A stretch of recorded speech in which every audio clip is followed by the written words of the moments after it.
O que a China fez? Estrategicamente, ela enfraqueceu a própria moeda para poder se manter competitiva globalmente. A que custo? Miséria para o povo.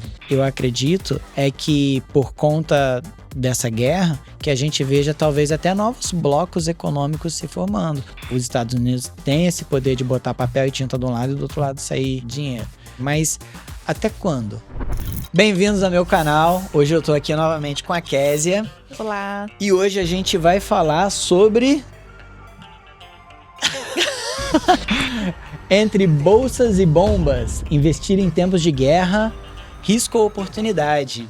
Olha só, você que ainda não conhece o nosso canal, aqui a gente fala sobre geopolítica, mercado financeiro, assuntos diversos. Então, se você gosta desse tipo de conteúdo, já vai seguindo aí, ativando o sininho. E aí, Késia?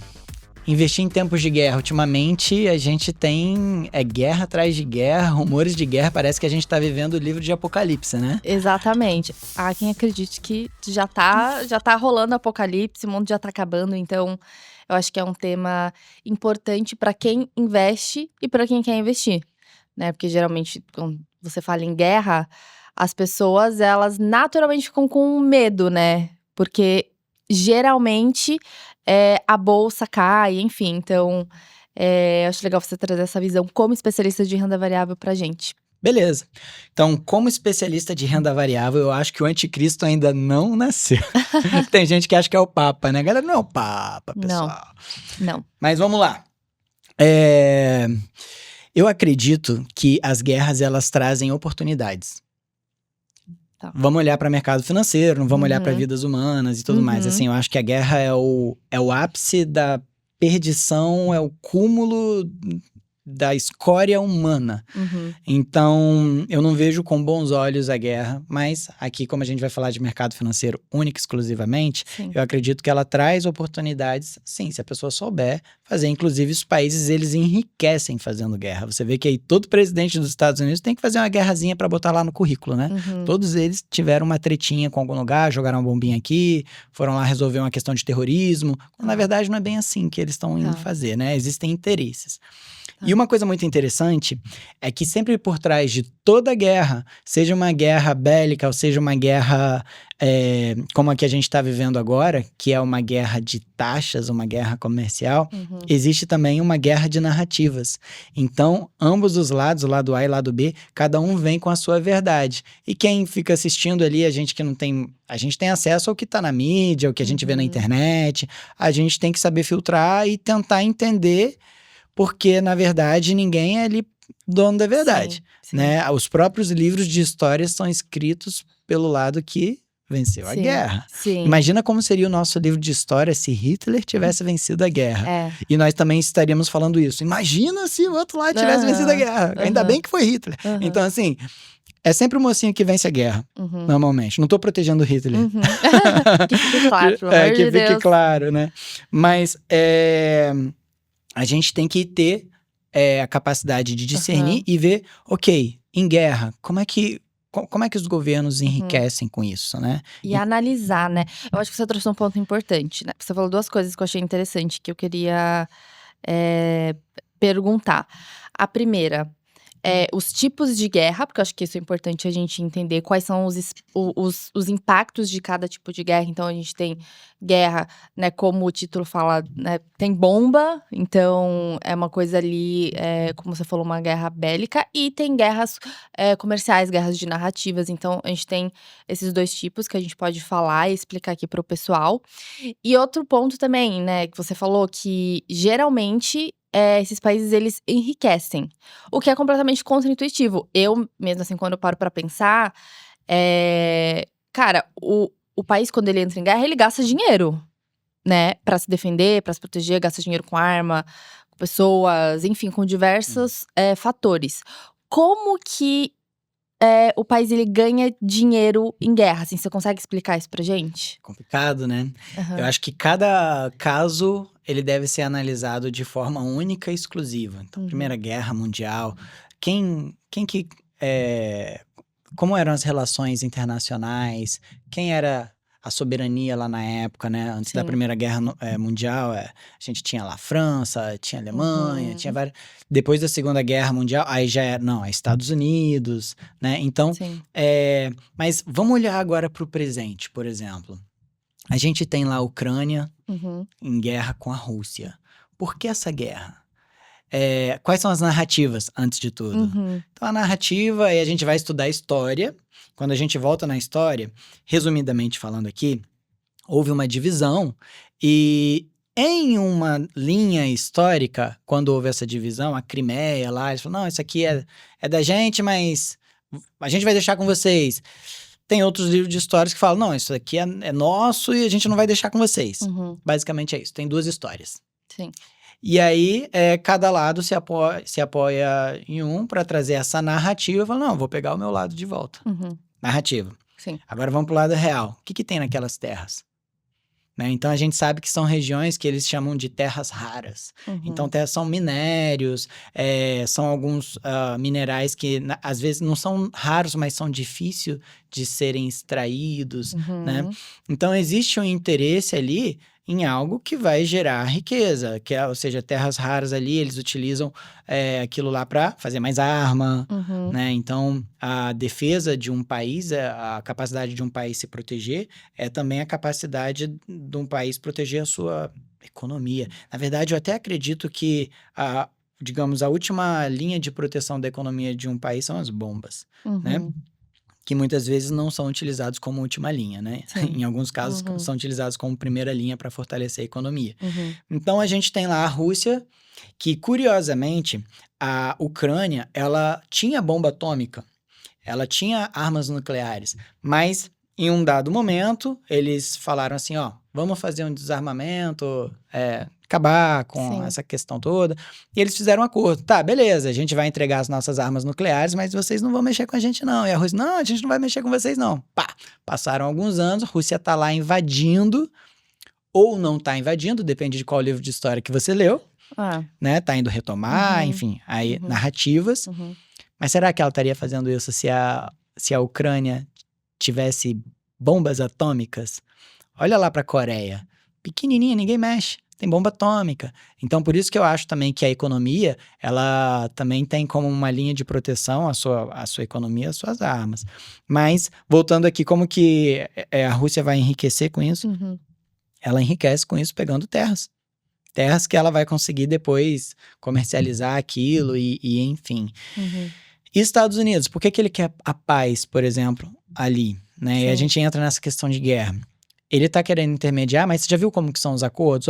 Eu vou ali, vou botar as minhas empresas, a Rússia não vai atacar porque tem minhas empresas ali, mas Ucrânia, você só não foi destruído ainda porque eu tô te ajudando com armamentos, mas agora que eu vou botar minhas empresas ali, a gente vai fazer o seguinte, parte do dinheiro que eu consegui extraindo os minerais vai ser para você me ressarcir das bombas que eu te emprestei. Então não é, boa vontade, não deixa eu lá ajudar, existe lado bom na acabar com a geopolítica. guerra. Nada disso. Vamos o Trump, ajudar ele a quer Ucrânia. terras raras também. Então, Não tem mais isso. ou menos assim, caraca, Rússia tá ali descendo sarrafo na Ucrânia, eu quero terras raras também, deixa eu separo a briga, mas eu vou dar uma mordidinha aqui.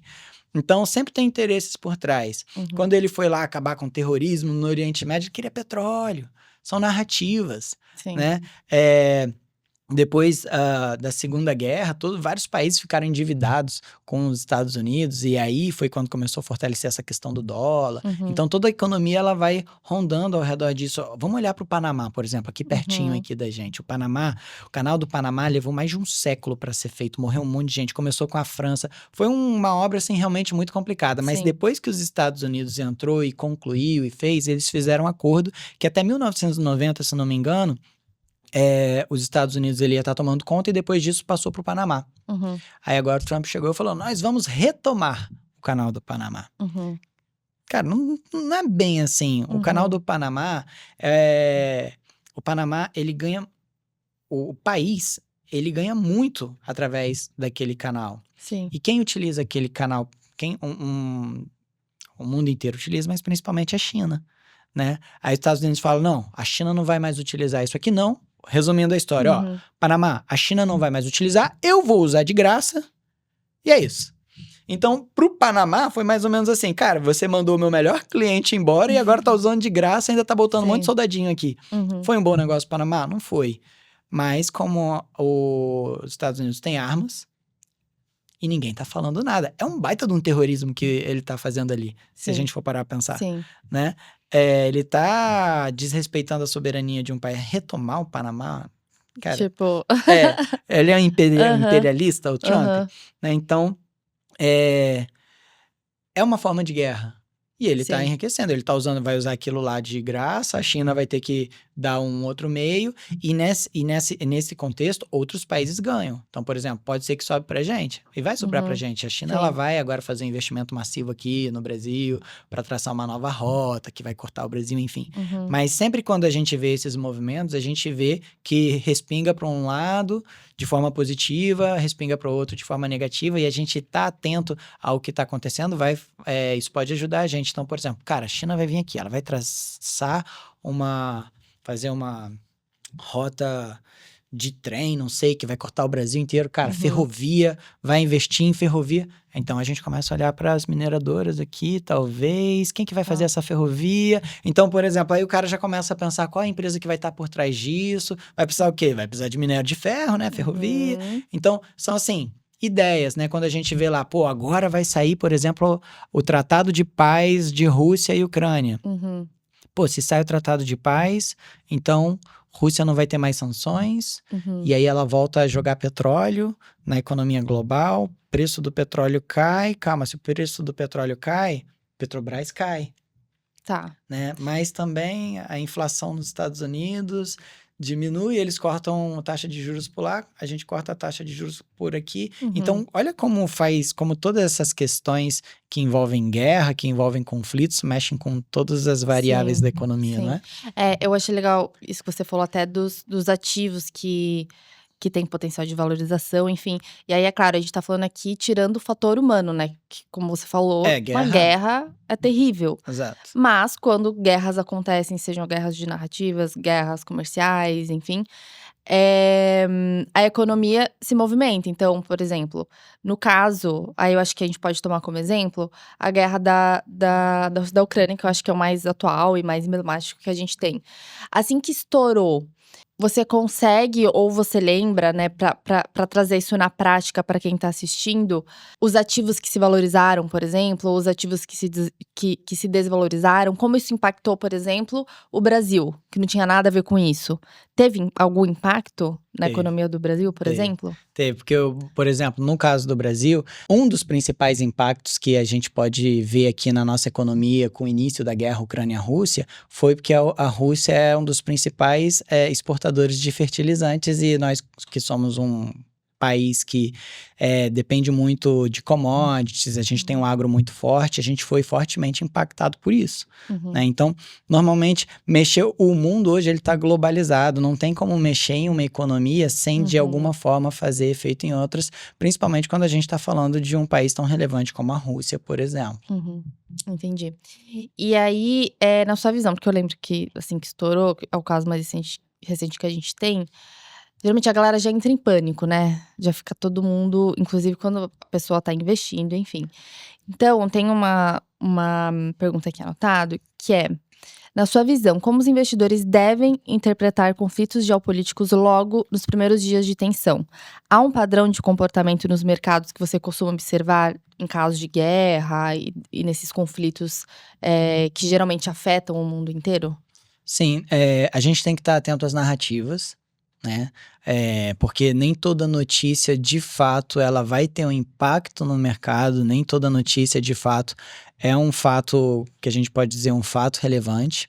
Então, saber filtrar, mas o mercado, ele não tem medo de notícia ruim, ele tem medo do escuro. O que isso quer dizer? É a incerteza.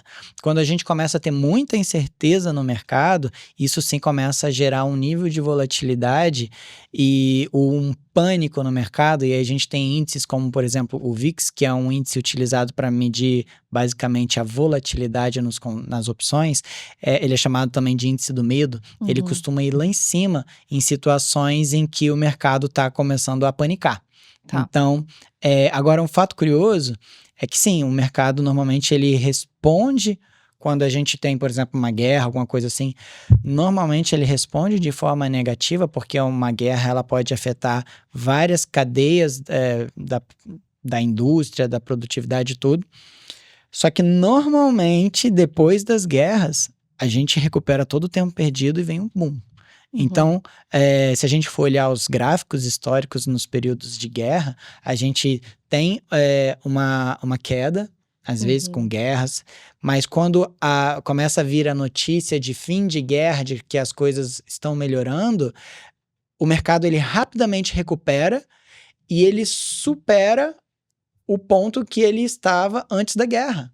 Então, ele tem apresentado historicamente esse tipo de comportamento. Agora, por exemplo, a gente está vivendo uma guerra tarifária, Estados Unidos botando tarifa até em ilha que só tem pinguim morando, né? Tarifa lá na China. E ele acaba, no momento que a gente está gravando esse vídeo, ele acabou de anunciar há 2 dias, no sábado, de que vai haver uma trégua de 90 dias entre o tarifaço entre ele e China.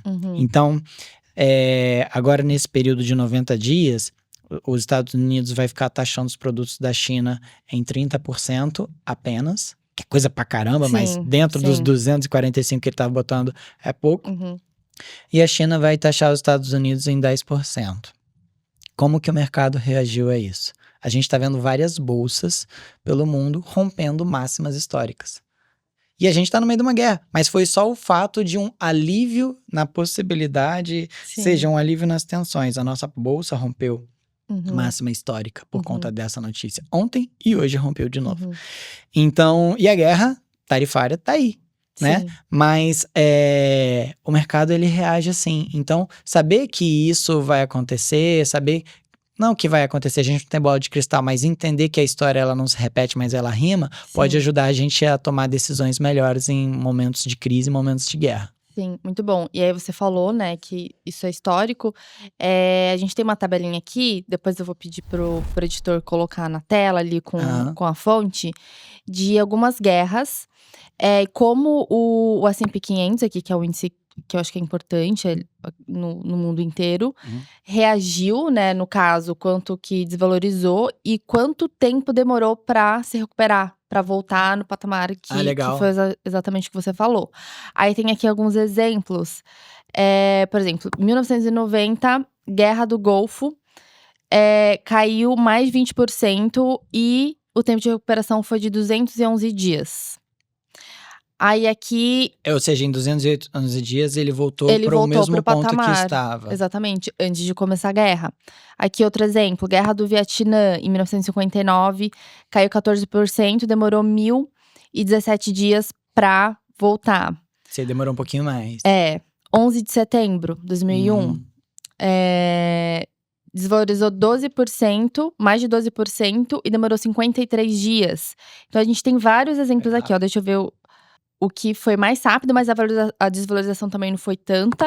Foi em 1998, Guerra do Kosovo. Kosovo desvalorizou mais de 2% e demorou 4 dias para voltar. Então, tem vários exemplos aí na tabelinha que vocês vão conseguir ver que prova justamente isso. E depois que isso. volta, história pra cima. Rompe, né? Nossa história, sim. Que tá em linha ali com o que a gente tinha falado. Total.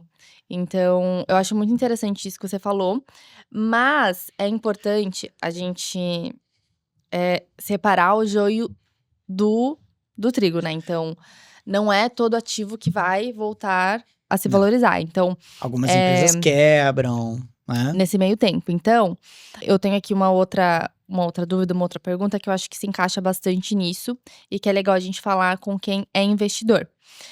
Durante a guerra, a gente tem a valorização de alguns ativos. Então, ouro, petróleo, né, que você falou, que você comentou.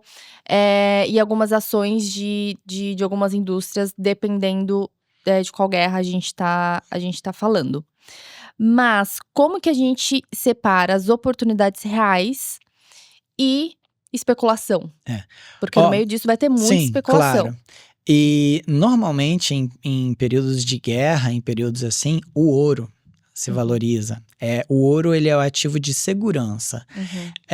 Franco suíço também, pode se valorizar, mas a Suíça não tem condições nem estrutura de absorver o mundo inteiro. Sim. Né? Então, o ouro é um ativo de segurança que ele costuma se valorizar bastante em tempos de guerra.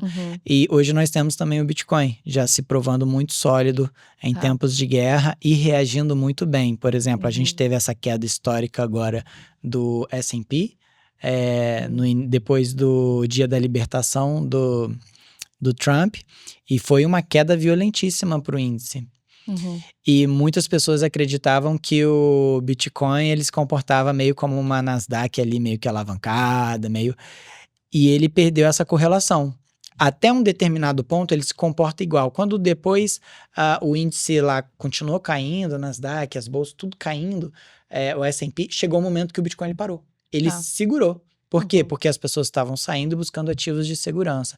E aí, para onde que as pessoas estavam indo? Para o ouro, para o franco suíço, e algumas pessoas também começaram a ir para o Bitcoin. Então, esses são ativos que a gente pode dizer que são mais resilientes em tempos assim. Obviamente, quando a gente tiver as tensões se aliviando, talvez o ouro ele comece a devolver um pouco daquela valorização. Tá, e aí eu vou te fazer uma pergunta, vou te colocar numa situação agora. Vamos lá. Pra você, em uma situação Compra Bitcoin. de guerra. Não, brincadeira. Não, é justamente isso. Pra você, numa situação de guerra, qual ativo de proteção você prefere, por exemplo? O ouro ou o Bitcoin? Ou não tem nada a ver essa relação, essa comparação que eu fiz? Um sítio com uma nascente, com água e terra para eu plantar minha... Não, mas vamos lá. Depende do quão extremo tá essa situação de guerra. Ou seja, se eu tô aqui no Brasil, a guerra tá lá do outro lado do mundo, ouro, entendeu? Dependendo de onde for, chega um momento que a gente vai querer, assim, eu preciso de terra para eu plantar, eu preciso de água potável, mas isso aí são casos mais extremos, né? E ainda assim eu vou estar exposto a outros tipos de risco, se eu já estiver numa situação dessa. Mas eu vejo o ouro como um ativo, um ativo assim muito seguro para isso. Agora, é complicado, por exemplo, eu até posso ter ouro físico, mas não vamos combinar que não é uma coisa tão legal, não é tão líquido, né? Então a gente pode ter o ouro físico, a gente pode ter os contratos de ouro, existem alguns outros meios, existem hoje até stablecoins lastreadas no ouro, né? Em cima de smart contracts da rede Ethereum. Mas o Bitcoin também é uma alternativa que eu particularmente acho interessante, embora ele tenha muito mais volatilidade que o ouro, ou seja, ele pode valorizar muito mais e desvalorizar muito mais em um curto período de tempo. Mas pensando no longo prazo, ele é um ativo que eu também gosto bastante. Então, os dois. Acho que depende de cada situação. Exatamente. Tá bom. Mas, por exemplo, eu já não acho tão legal o franco suíço. Eu prefiro ter ouro do que o franco suíço. Por quê? Porque o franco suíço eu ainda estou à mercê de uma economia que eles têm um banco central e, enfim, que é um país, é um estado. A Suíça é meio que considerado neutra, né? Sim. Mas, sei lá, cisnes negros acontecem. Vai que alguém quer arranjar treta com a Suíça. Historicamente falando, não faz muito sentido, mas o risco ele existe, ele pode acontecer, né? É uma moeda que ela é emitida, ou seja, de um lado entra papel e tinta, do outro lado sai, né? Não tanto quanto os Estados Unidos. Os Estados Unidos é o grande exemplo disso, porque ele é o detentor das reservas, né?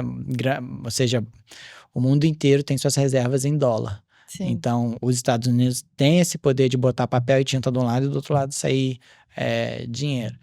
Então, e ainda assim, o dólar é considerado um ativo seguro. Mas até quando? Né? Até quando isso? A gente já está vendo agora com toda essa situação de tensão, dessa guerra tarifária, a gente já está vendo o mundo se posicionando cada vez menos em dólar.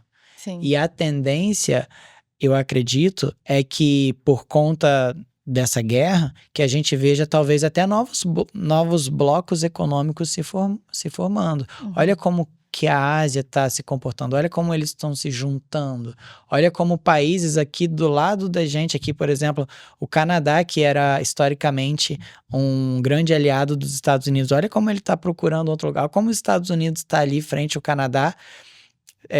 Você não trata um aliado seu botando taxa de 10%, não, porque você é meu amigo, eu vou te botar 10%. Sim. Entende? Aliado seu, você não taxa, você vai fazer livre mercado. Mas essa postura, por exemplo, que o Trump tá tendo, isso acaba causando isso desgasta as relações. Então, por mais que ele depois volte a uma outra postura, o dano já foi feito. Então, ele costuma, ele escreveu um livro e aí tem um capítulo lá que ele fala sobre a arte de negociar. E aí, dentro da arte de negociar, ele fala, olha só, você bota um elefante na sala, mais ou menos isso. E você vai cobrar uma fortuna para tirar o elefante da sala, que você mesmo botou. E é o que ele tá fazendo, é o que ele acabou de fazer com a China. Ele botou um elefante na sala, ele falou, China, para você é 245% de taxa. E depois ele cobrou uma fortuna para tirar o elefante. Ele fez um acordo com a China, em que a China tá super feliz de pagar 30%. Ele fez uma ancoragem, né, de Cara, preço. ele mudou, exato. exato. É isso. Então, assim, 30% é para ficar feliz? Não é, Sim. né? Mas diante de 200... mas o que estava acontecendo ali era um embargo, não ia ter trocas ali. Sim. Então, às vezes ele já foi com os 30% em mente. Desde o começo. Mas aí tinha que Desde o começo. chutar pro alto, pra daí já... Exato. Mas, e aí até continuando nesse assunto, você acha que toda essa movimentação dele, obviamente, é ruim pra todo mundo que tá ao redor, mas pra eles, você acha que tem algum benefício pra economia deles de fato, ou ele tá dando um tiro no pé? Eu acho que as coisas não saíram como ele imaginou que iriam sair.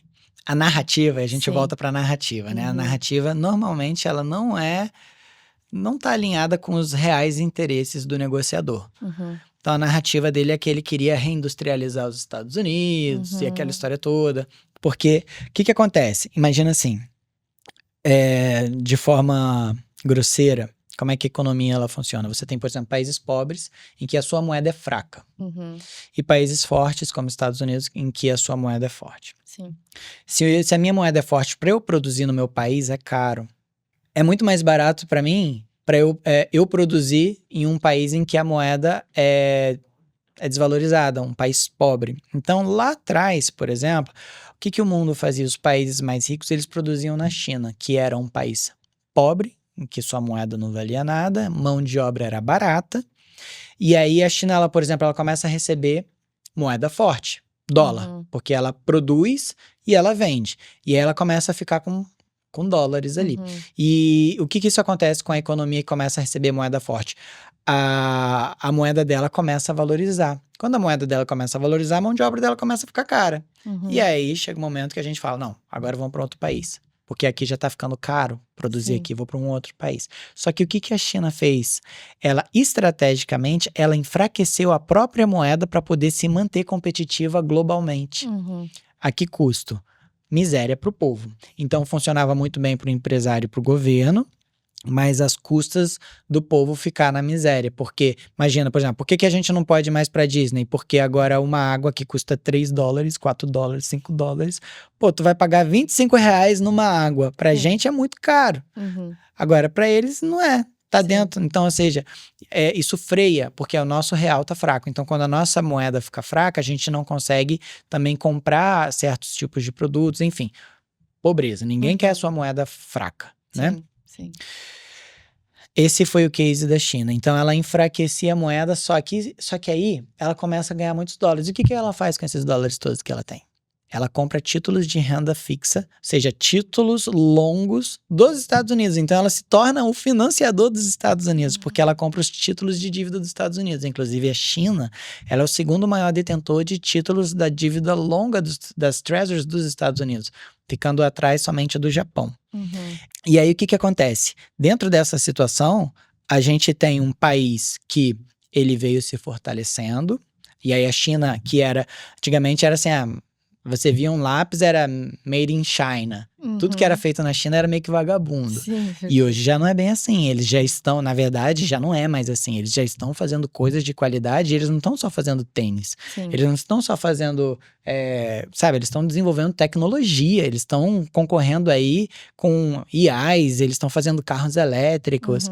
E dentro desse contexto todo, a China, ela veio ganhando espaço, a ponto de se tornar a ponto de fazer frente com os Estados Unidos. Então, o mecanismo era esse. Ela enfraquecia a moeda dela para continuar mantendo a competitividade, só que ela veio desenvolvendo tecnologia, ela soube estrategicamente crescer.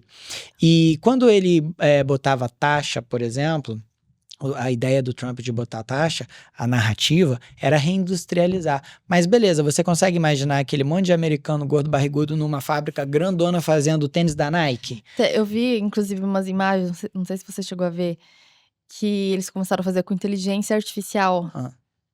Exatamente com essa cena que você falou. E a galera começou a aloprar, então a galera tá, tipo, repercutiu muito isso, né? Não vai fazer sentido. O americano não vai trabalhar no chão de fábrica. Não. Né? O americano não vai fazer isso. Quem poderia até fazer isso lá nos Estados Unidos é o mexicano, é aquele cara que tá lá ilegal, só que agora o Trump tá mandando a galera ilegal embora. Né? Então não funciona muito. Os Estados Unidos não é uma ilha, então ele não pode achar que ele vai sair taxando todo mundo, que as pessoas não vão, que os países não vão reagir, não vão se unir, que foi o que está acontecendo. E aí, qual foi o calcanhar de Aquiles dele? Que o título de renda, as treasuries, como é que funciona? Quando a taxa cai, o preço sobe. Quando o preço cai, a taxa sobe. Mais ou menos é assim que funciona a dívida, os títulos de renda fixa, né, no mundo. E se eu começo a vender os títulos, o preço dele cai e a taxa sobe. E a China, segundo maior detentor de títulos, ou seja, segundo maior financiador da dívida dos Estados Unidos.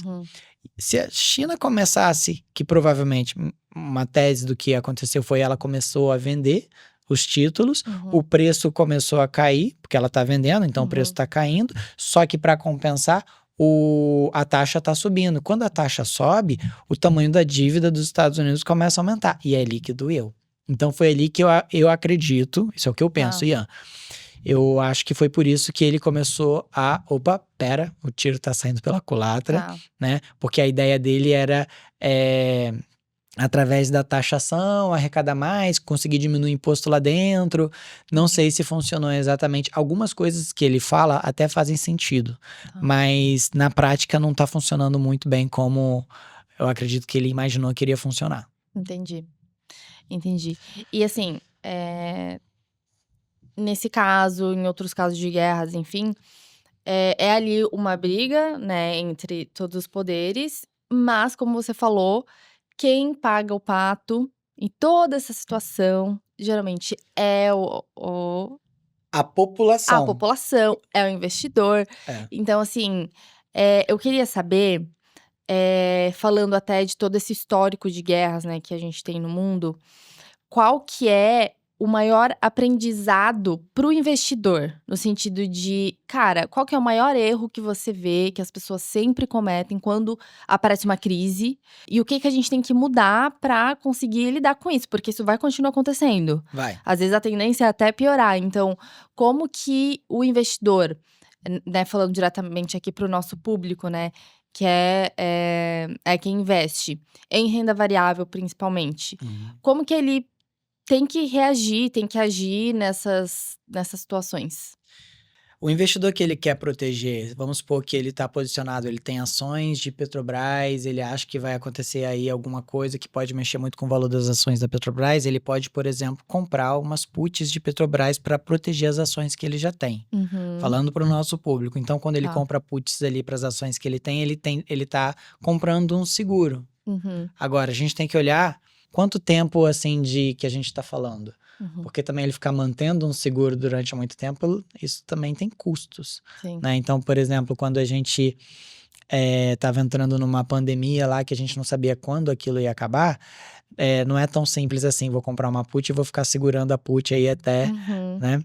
Então, a gente tem que ver o que vai valorizar Sim. dentro desse cenário. Então, por exemplo, dentro daquele cenário de pandemia, olhando assim, para o dia a dia, agora uma pessoa normal, não especialista de mercado financeiro, o que valorizou? Álcool em gel. Por quê? No final de contas, máscara. No final de contas, existe só uma grande lei no mercado, é oferta e demanda. O que está por trás disso não interessa. Tem mais gente comprando, vai ficar mais caro, tem mais gente. Então, a gente tem muita gente comprando um produto e não tá e a demanda, né? Ou seja, a gente tem uma demanda. Muitas pessoas estão querendo isso, mas a gente não está conseguindo produzir para todo mundo, o preço vai ficar mais caro. Sim. Né? Ou a gente está produzindo, mas ninguém mais está comprando, o preço vai ficar mais barato. Essa é a lei, assim, maior. Eu acho que é a única coisa que realmente mexe com o preço das coisas. É a oferta, a lei de oferta e demanda. Então, a gente está atento ao que vai estar sendo impactado diante da guerra, diante da situação, se for uma situação como foi o Covid, ou se é uma situação como está sendo ali na Rússia, na Ucrânia, a gente tem o Oriente Médio tendo guerra. Tá tendo guerra em tudo quanto é canto. Então, a gente tem que ver, ok, esse país, o que ele produz? O que minha economia aqui, por exemplo, consome desse país? O que minha economia produz? Então, ter um olhar mais macro pode ajudar a ter uma visão que te ajude a se proteger melhor e até surfar possíveis altas. Bom, então, acho que resumindo tudo que a gente falou, acho legal trazer essa resposta. É o tema do vídeo, né? Que é investir em tempos de guerra. É um risco ou uma oportunidade? Isso depende de qual lado você tá. O dinheiro, ele só vai mudar de mão, né? O dinheiro, em teoria, ele não desaparece. Às vezes a gente tem uma coisa que chama de destruição de valor, mas também não é o foco aqui dessa... Mas ele muda de mão. Se tem um monte de gente ganhando, tem pouca gente perdendo. Tá. Agora, se tem muita gente... O que eu queria dizer, né? Ou seja, tem muita gente perdendo, talvez tenham poucas pessoas ali ganhando. Normalmente, essas poucas pessoas que estão ganhando são as que estão fazendo a grande bagunça acontecer, porque são as que têm poder para isso, para fazer as guerras, que têm interesses por trás disso, que faz... Bom, as guerras são feitas, são fabricadas. As guerras hoje a gente sabe que são fabricadas, isso não é teoria de conspiração, é só estudar a história, a gente vai entender que elas são fabricadas e que muita gente ganha dinheiro nisso. Mas assim, falando para o investidor comum, tem como ser uma oportunidade? Tem como ele ver toda essa desgraça, né? Porque é uma desgraça, claro. E ganhar dinheiro? Claro, inclusive se ele tiver a sensibilidade de tentar observar o que está acontecendo antes de uma guerra estourar. As guerras, elas não estouram do nada. Uma guerra bélica, ela começa como uma guerra de tarifas, entende? As guerras, elas vão... Elas começam aqui, aí ela vai escalonando, aí ela vai subindo, aí chega um momento que a gente tem uma guerra mundial. Inclusive, acho que esse é um ponto importante que a gente não falou, né? Eu vi, pelo menos algumas notícias de uma possível terceira guerra mundial. Eu não sei o que você acha sobre isso, se você quer comentar. A gente tem que buscar olhar para o que está acontecendo, para tentar tirar alguma conclusão. Por exemplo, há um tempo atrás, eu fiz um vídeo em que eu comentava o fato de bancos centrais, a China, todos eles estarem comprando muito ouro. Isso antes do Trump chegar. E aí, nesse vídeo, eu falava, cara, o que eles sabem que a gente não sabe? Por que eles estão comprando, por que eles estão fazendo tanta reserva de valor se a gente estava em uma situação em que o VIX estava abaixo de 20, o índice de medo, de volatilidade? Cara, tem coisa aí. Tem coisa aí. Então, assim, não creio que seja, mais uma vez, teoria da conspiração. Com certeza, esses caras pegam o celular e trocam uma ideia. Né? Ô Xi Jinping, pô, vamos fazer Entende?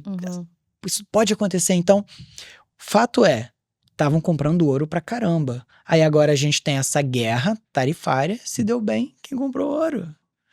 Percebe como que o movimento de proteção ele acontece antes da guerra? Sim. Entendeu?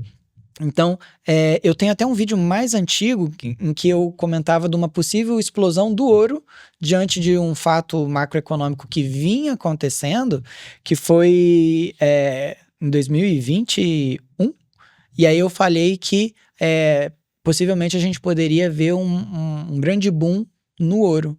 E aí, enfim, Passou um ano, aí a gente começou, os bancos começaram a comprar ouro, ou seja, aconteceu. Sim. Então fez sentido a narrativa. Uhum. E o fato deles comprando ouro também é por conta de possíveis crises. Então, quando a gente olha para uma guerra, o que a gente pode ver? Por exemplo, a gente já sabe que, por exemplo, na Europa, a busca por bunkers, construção de bunkers aumentou em 90%. Isso é um dado. A gente não vai falar, vai ter uma terceira guerra mundial porque a galera está comprando bunker. Mas é um dado relevante. Então a gente tem que buscar ver esses dados, né? A própria reserva de ouro que os países estão fazendo é uma forma de se proteger também durante uma guerra em que tudo pode perder valor. Sim. Né? Dependendo do se a gente está falando de uma terceira guerra mundial. Sim. Então tentar olhar para essas coisas. Entendi. E caso aconteça, tomara que não aconteça, mas caso aconteça, é possível, né? Eu acho que essa primeira pergunta, o investidor ele tentar se proteger de alguma forma, porque é algo que vai impactar o mundo inteiro. Então, se estourasse hoje, Terceira Guerra Mundial, o que o investidor para o investidor tem que fazer? normal, eu não vou nem dizer o ouro. Porque, por exemplo, Tá. se eu tô aqui, Brasil, estourou uma guerra, eu vou comprar ouro. Eu vou conseguir sair com esse ouro do país? Caso eu consiga sair do país, né? Eu vou conseguir... existem casos em que a gente já tem, olhando para a história, né? Em casos que o país confiscou o ouro, né? A gente sabe que quando a gente tem questões de guerra, a pessoa ela não pode, por exemplo, pegar o dinheiro que ela tem, converter para dólares ou para qualquer outra moeda, porque durante a guerra é natural que o valor da sua moeda despenque. Isso pode acontecer dependendo se está ganhando, está perdendo a guerra, enfim. Sim. O ativo que tem se mostrado resiliente nesse tipo de situação, por incrível que pareça, é o Bitcoin. A gente viu isso na guerra da Ucrânia, em que as pessoas... E na Rússia, né? Então as pessoas... É a única forma de você conseguir sair e ter acesso ao seu patrimônio, porque o governo não consegue confiscar o seu patrimônio. Ele não vai falar, me dá aqui tuas barrinhas de ouro, entende? Então, acho que o Bitcoin é uma forma em que você consegue, se você está num país em que está tendo guerra, você consegue proteger o seu capital, inclusive do governo, né? Porque ele pode querer confiscar o teu capital ou te proibir de sair com o seu dinheiro. Agora, se você tem Bitcoin, você pode viajar pelo mundo inteiro e você pode usar aquilo e governo nenhum vai ter o poder de tirar aquilo de você. O que um governo pode fazer no futuro é criminalizar a utilização do Bitcoin. Mas você vai... Aí Tecnicamente, você consegue continuar usando. Sim, você vai conseguir. Ele não pode te impedir de utilizar. Sim. Ele pode transformar aquilo em crime. Aí, se ele transforma aquilo em crime, você não vai querer se tornar um criminoso, né? Mas, porque nem toda ação que...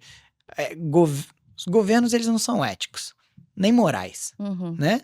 Então, eles utilizam do poder para manipular. E a moeda... é uma das formas de manipular a pessoa. O controle da emissão de moeda é uma das formas de manipular o comportamento das pessoas. Então, ele tem várias ferramentas ali. Uma delas é criar leis e falar, você não pode fazer isso porque é crime. Então, há um tempo atrás, eu não poderia libertar escravos porque eu seria um criminoso. Eu não poderia esconder um judeu no meu sótão, na época lá do nazismo, porque eu seria um criminoso. Então, repara que os governos, o Estado... nunca o que eles fizeram foi pelo bem do povo. Eu acho que isso são narrativas. Ele tem os seus próprios interesses também, né? Uma coisinha ou outra vem disfarçado de isso aqui é pelo bem de todos. E algumas coisas são, mas a gente sabe que em situações extremas, as pessoas são números. Sim. Uma guerra é calculada em números. Quantas perdas? São números. Vale a pena, então, são só 1.000 pessoas, mas a gente ganha aqui, a gente domina essa terra. Olha lá na Ucrânia. A gente dominou aqui a custo de 5.000 pessoas. Ok, valeu a pena, porque o que a gente vai ter aqui de lucro, cara, 5.000 pessoas, uma pessoa, uma vida, entende? Então, eu não curto muito a ideia de ter a minha liberdade vinculada a um Estado, a um governo, num tempo de guerra. Então, eu acredito que a melhor forma para se proteger, principalmente contra o seu próprio governo, seu próprio Estado no momento de guerra, seja o Bitcoin. Bom, então, levando em conta a sua resposta, se você conseguisse dar uma dica para quem quer começar hoje, não vai acontecer uma terceira guerra mundial, tomara, mas quem quiser já começar a investir, a entender mais sobre o assunto, sobre criptomoedas, que dica você daria para quem quer para quem é iniciante? Olha, para o iniciante, eu recomendaria ele estudar como que o Bitcoin funciona, né? E depois que ele entender, quando ele quiser comprar uma fração lá do Bitcoin, um Bitcoin inteiro, se ele já for rico, ele pode, mas fazer autocustódia. Então, assim, grande parte do valor dele está vinculado ao poder de ser um ativo que, talvez o único ativo em que você realmente pode fazer autocustódia e ninguém pode tomar ele de você. Sim. Então, essa é a dica que eu dou.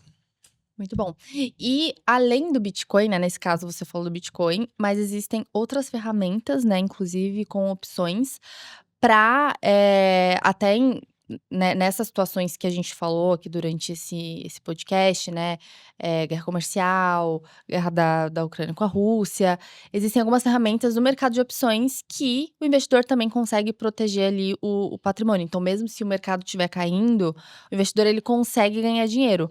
Você consegue também dar uma dica para quem está começando também e quer utilizar, de repente, não ter muito perfil de investir em cripto, gosta mais ali de ações, opções é uma opção. Sim, então, inclusive, a melhor forma de se expor no mercado é através das opções. Porque somente através dela você pode adquirir um ativo que você está de olho. Pô, eu quero comprar esse ativo aqui, ele custa 100. Somente através de opções eu posso comprar ele por menos do que 100. Com Pô, eu tô descontinho. comprando ele com desconto. Eu vou vender ele, tá sendo vendido a 100, eu consigo vender a 105.